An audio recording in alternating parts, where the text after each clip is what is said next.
18,000 মখলুকাতে আদমকে শ্রেষ্ঠ করেছে। 18,000 মখলুকাতে আদমকে শ্রেষ্ঠ করেছে।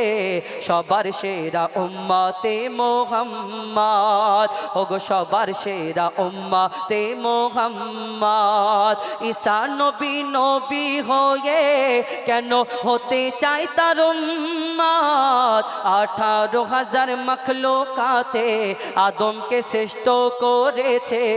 সবার সেরা উম্মতে মুহাম্মদ, সবার সেরা উম্মতে মুহাম্মদ। কি ঘটনা হয় সেই সম্পর্কে আরো কি লিখছে দেখুন। ঈসা নবী বসেছিল এক বড় পাথরের ধারে। আমার চেয়ে বেশি ইবাদত বলো না খোদাকে করে। পাথর থেকে আওয়াজ আসে, কে যেন জিকির করে। কে আছো পাথরের ভিতরে আল্লাহর ইবাদত করে। আল্লাহ তখন আওয়াজ দিল আসমানের বুক চিরে, ঈসা তোমার আশা বাড়ি মারো ওই পাথরে। সাথে সাথে পাথর ফেটে এলো এক বৃদ্ধ ইনসান। নূরে ভরা চেহারা তার, মুখে খোদার গুণগান। নূরে ভরা চেহারা তার, মুখে খোদার গুণগান। পাথরের ভিতরে কাটতো কি করে? ঈসা নবী জিজ্ঞেস করলেন, বলো পাথরের ভিতরে কাটতো কি করে? বলো না তোমার দিন রাত। 18,000 মখলুকাতে আদমকে শ্রেষ্ঠ করেছে। সবার সেরা উম্মতে মুহাম্মদ। যখন এই বৃদ্ধাকে প্রশ্ন করে, বলো বলো এই বৃদ্ধা, তুমি এই পাথরের ভিতরে কেমন করে তোমার দিন রাত কাটতো, কেমন করে তুমি থাকতে, কেমন করে খেতে? তখন বৃদ্ধা সেই বাইরে বেরিয়ে এসে ঈসা আলাইহিস সালামের হাত দুটো ধরে সেদিন কি বলে, কি উত্তর দেয় কবি ছন্দের মাধ্যমে আরো কি লিখছে দেখুন। ওই বৃদ্ধা তখন ঈসা নবীকে বলছে, ঈসা শোনো না, আল্লাহ যাকে বাঁচিয়ে রাখে কেউ মারিতে পারে না।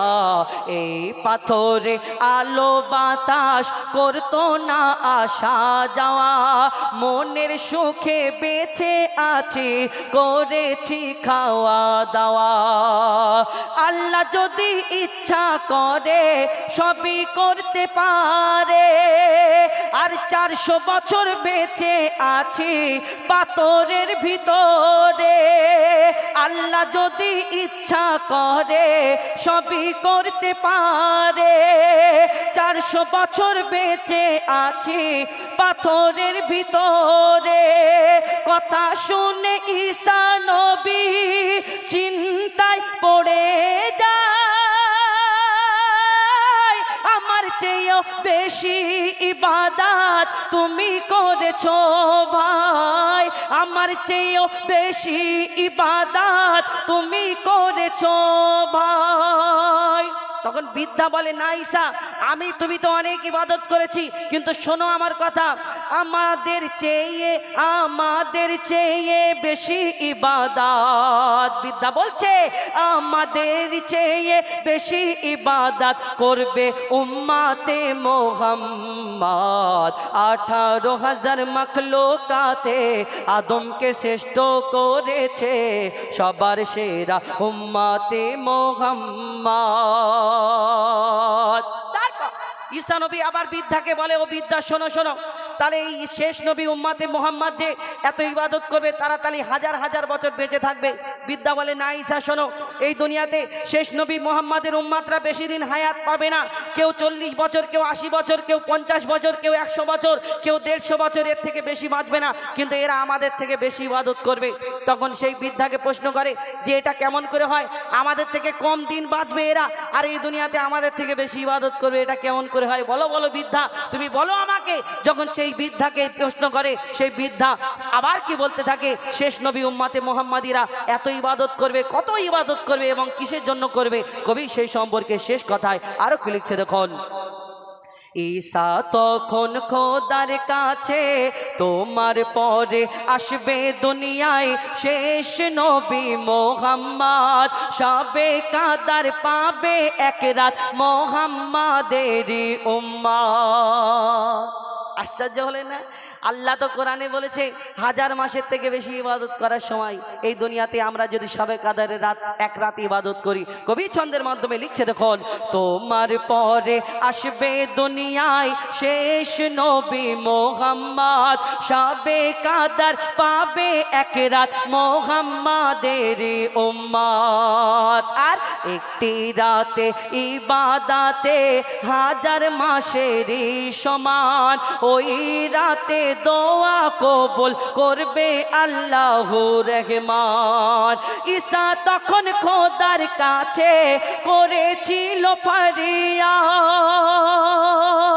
ঈসা চিন্তা করলো যদি 80 বছর বাঁচে তাহলে 1000 মাসের থেকে বেশি উত্তম এই রাত যদি হয়। একটা মানুষ 20 বছর পরে ইবাদত করুক, 20 বছর করলো না, 20 বছর পরে তারপরে 60 বছর যে বেঁচে থাকবে, 60 বছর যদি প্রত্যেক বছরে লাইলাতুল কাদারের রাত পায়, 1000 মাস মানে ক্যালকুলেশন করে দেখুন তো কত কত হাজার মাস, কত হাজার মাস এই দুনিয়াতে আমরা ইবাদত করতে পারবো।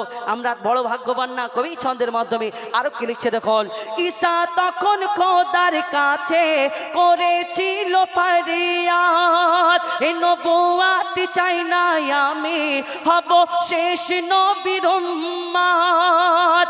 বলছে খোদা শোনো ঈসা, বলছে খোদা শোনো ঈসা, আবার দুনিয়ায় পাঠাবো উম্মতে মুহাম্মাদির রখওয়ালা তোমাকে বানাবো, উম্মতে মুহাম্মাদির রখওয়ালা তোমাকে বানাবো।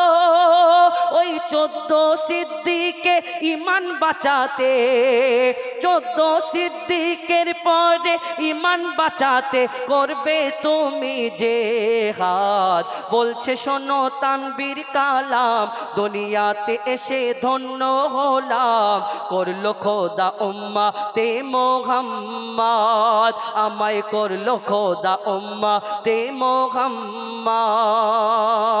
18,000 মখলুকাতে আদমকে শ্রেষ্ঠ করেছে, সবার সেরা উম্মতে মুহাম্মদ, সবার সেরা উম্মতে মুহাম্মদ, সবার সেরা উম্মতে মুহাম্মদ। আমরা এই যে শবে কাদারের রাত রমজান মাসে